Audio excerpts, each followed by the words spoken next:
fiquei falando dos Estados Unidos, da Espanha, do Cazaquistão, do Chile e das perspectivas que temos com Minha Casa Minha Vida no Brasil, que na verdade dialoga, na minha opinião, muito com o modelo chileno, porque o que a gente já está vendo com Minha Casa Minha Vida, o que a gente já viu no exemplo aqui das propostas para os possíveis removidos da Copa, é exatamente o conjunto do Minha Casa Minha Vida, aonde? Hoje, na audiência pública, eu ouvi, no meio do mato. Achei ótima essa definição. No meio do mato, de estudo. É exatamente o conceito, né, de casa como produto, casa como mercadoria, casa como geladeira, como carro, como linha branca, como sapato, casa como algo a ser produzido industrialmente, casa com sentido econômico da produção, da geração de emprego, é essa a ideia. Ou mais recentemente e mais contraditoriamente, mais perversamente, casa como produto financeiro, ou seja, a financiarização da produção da moradia. No fundo, o que eu quero dizer, resumidamente, é que nós assistimos, nos últimos 20 ou 30 anos, dependendo da história específica de cada país do mundo, numa espécie de desmonte da ideia da habitação como uma política social, que, na minha opinião, tem muito mais a ver com o conceito de moradia como direito humano, junto com as políticas sociais de educação, de saúde, com a ideia da universalidade dessas políticas, para, numa perspectiva exatamente neoliberal, mercantilização e financiarização da produção da moradia, ou seja, a tomada da produção do setor da produção da moradia pelo setor financeiro como esfera, como espaço para investimento, para novo espaço de investimento para o excedente financeiro global que fica procurando ativos aonde se instalar. E não é por acaso que no momento em que a habitação vira um bem, um produto financeiro, uma mercadoria, mas também vinculada a todo o sistema de crédito, de hipoteca, de banco, de sistema financeiro, aonde a pessoa que vai morar ali naquela casa é totalmente secundária. O mais importante na lógica dessa produção é que capital pode ser mobilizado, que recurso vai ser investido, quanto que ele vai render, qual é a possibilidade que aquilo tem de rentabilidade se comparada com outras rentabilidades, como outros fundos de investimentos, papéis, bolsa, etc. Com uma pequena diferença. A diferença entre crédito para moradia ou a moradia como uma forma de investimento financeiro e um papel, um título, uma aplicação numa poupança ou num fundo de investimento, a única grande diferença é que se por acaso o mercado financeiro dá altos e baixos, pode acontecer oscilações. Se acontecer essa oscilação, no fundo, numa poupança, a pessoa perde dinheiro. Mas se isso acontecer exatamente vinculado à moradia, a pessoa perde um lugar no mundo. A pessoa perde tudo que ela tem e ela fica sem casa. E a gente viola o direito humano. Eu coloquei esse panorama aqui muito rapidamente, esse panorama internacional, para a gente entender que esse movimento que está acontecendo aqui, relacionado aos mega-eventos, associado a uma introdução de uma política, como a política do Minha tem uma grande relação.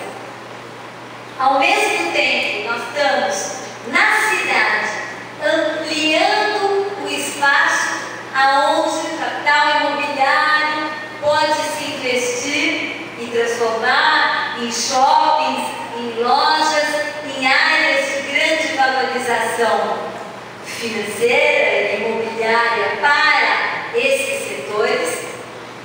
E a fronteira que está sendo aberta para esses setores é justamente o território popular, é justamente as áreas ocupadas pelas famílias nos lugares bem localizados.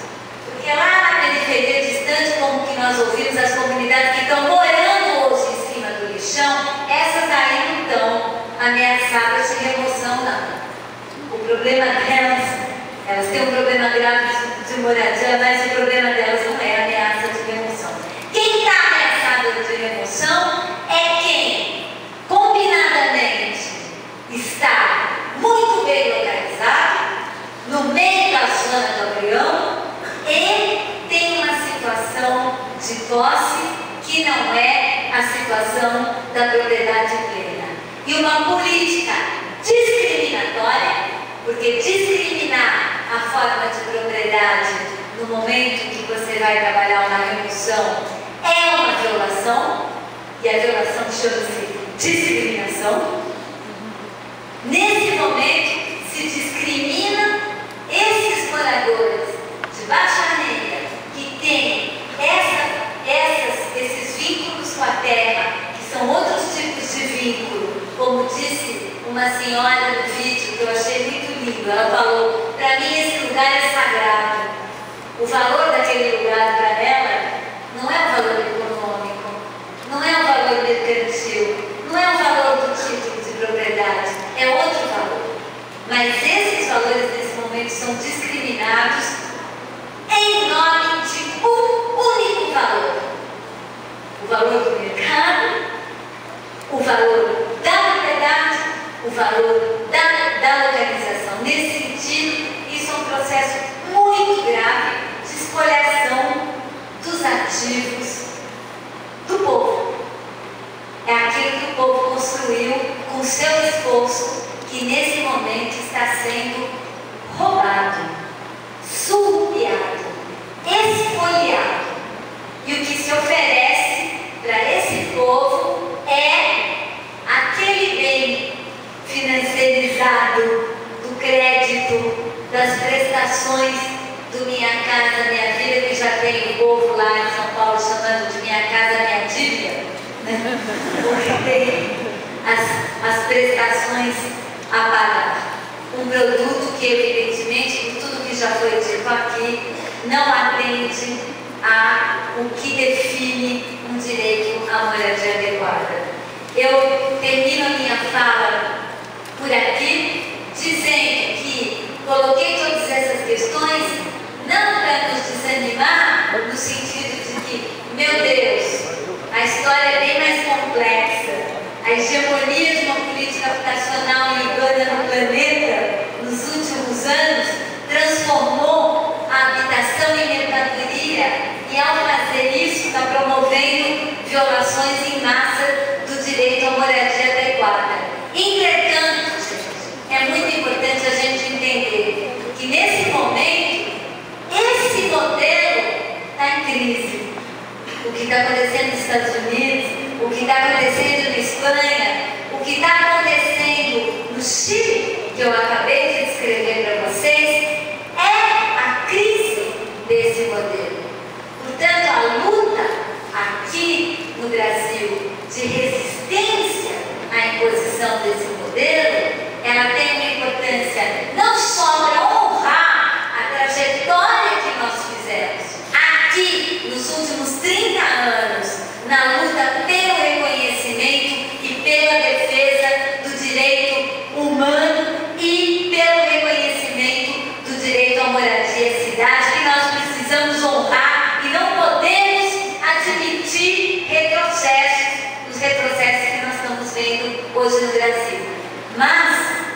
ao que está acontecendo no mundo hoje e as esperanças que milhares de pessoas têm no mundo inteiro de tentar construir uma outra alternativa e uma outra possibilidade. Obrigada.